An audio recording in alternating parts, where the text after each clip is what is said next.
वरील घनाच्या स्थितीवरून 4 या अंकाच्या विरुद्ध पृष्ठभागावर कोणाच्या आपल्याला बघायचं आहे 4 अंकाच्या आणि ह्या 4 अंकाच्या विरुद्ध पृष्ठभागावर आपल्याला बघायचं आहे. ठीक आहे, विरुद्ध पृष्ठभाग. आता काय राहत असते बघा, लक्षात ठेवा, जे लगतची बाजू असते आपल्या बाजूला असणारा शेजारी आपल्या विरोधात नसतो.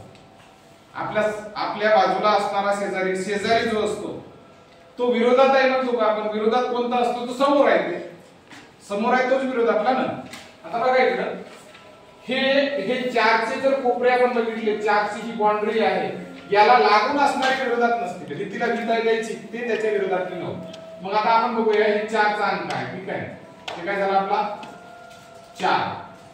4च्या विरोधातला शोधायचा आहे, पण बरोबर त्याच्या शेजारी असणारे कोण आहेत ते बॉक्स मध्ये लिहूया आपण. शेजारी असणारे आणि जे उरला तो विरोधातला इथे लिहून टाकायचा. ठीक आहे, आता शेजारीच्या कोण आहेत, 2 आणि 6 आहेत की नाही. 2 आणि 6 2 आणि 6 2 आणि 6 2 आणि 6 शेजारी झाले. 2 आणि 6 शेजारी 2 6. पुन्हा बघा हे इथं 4 दिसायला लागला आपल्याला.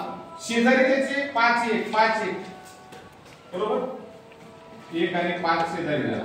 ठीक आहे, अजून काहीतरी बघूया. इथं 4 दिसायला लागला.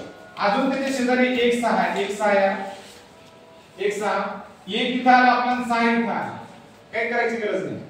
आता बघा इथं तुम्हाला कोण राहिला, 2 झाला.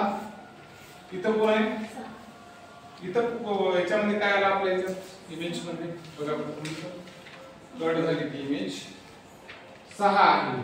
ठीक आहे, इथं 6 आहे. आपल्याला 4च्या विरोधातला बघायचा आहे. ठीक, कशाच्या विरोधातला बघायचा आहे, 4च्या विरोधातला बघायचा आहे. आता बघा 6 आणि 2 ऑलरेडी आलेले आहेत. 6 आणि 2 आपल्या याच्यात आलेले आहेत. 6 आणि 2 आलेले आहेत. कोण उरलं रे, 3. मग विरोधात कोण असणार आहे, 3. लक्षात आलं की पुन्हा सांगू आलं सर. आपल्याला विरुद्ध अंक शोधताना एक छोटी गोष्ट करायची. असं आपण ज्याच्या विरोधातला बघायलो ते असं करायचं आणि जे त्याच्या बाजूला आहेत ते बॉक्स मध्ये लिहून टाकायचे. 4च्या बाजूला 2 आणि 6 आहे. 2 आणि 6 आले. 4च्या बाजूला 1 आणि 5 आहे. 1 आणि 5 घेतलं. पुन्हा 4च्या बाजूला 1 आणि 6 आहे. 1 पण आला आणि 6 पण आला. डबल लिहायची गरज नाही. आणि आता काय राहिलेलं आहे बघा की याच्यात कोणकोणते आले ते शोधायचे नाही, कारण याच्यात आता 4 कुठं दिसून झाला म्हणून नाही का. मग आलेले कोणते आहेत ते इथंच लिहून टाकू ना. 2 आणि 6 आलेले आहेत. 2 आणि 6 आलेले आहेत. ठीक आहे, मग कोण उरलं, 3 विरोधातला असणार आहे. 4च्या विरोधात कोण असणार आहे, 3. असं लक्षात